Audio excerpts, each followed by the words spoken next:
আরে, এতে তো একটা কুড়িও রয়েছে। আজ আমি বেজায় খুশি। খুশির কারণ কি? আরে বলছি। তোমরা তো সবাই জানো যে আমার কাছে একটা পদ্ম গাছ আছে। এই সেই পদ্ম গাছটা, যেটাতে দুটো চাকিও হয়েছে। কিন্তু কি জানো, আমার কাছে এই একটা ভ্যারাইটিই আছে, আর কোনো ভ্যারাইটি নেই। কিন্তু মামার বাড়িতে আছে, তাই আমি আবদার করেছিলাম মামার কাছে। ট্যানট্যানা! মা গেছিল মামার বাড়ি, আর মামা ভাগ্নির আবদার মেটাতে মাকে দিয়েছে দুটো টিউবার, একটা লাল আর একটা সাদা। আর তাই আমি বেজায় খুশি।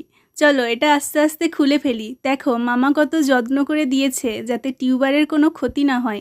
আর এই যে দেখো, দুটো ছোট ছোট কুড়িও রয়েছে, যেটা দেখে তো আমার ভীষণ আনন্দ হচ্ছে। তো এই পদ্ম গাছ বসানোর ভিডিওটা যদি তোমরা দেখতে চাও, আমার চ্যানেলটা অবশ্যই সাবস্ক্রাইব করে নাও। আজকের জন্য এতটুকুই, টাটা।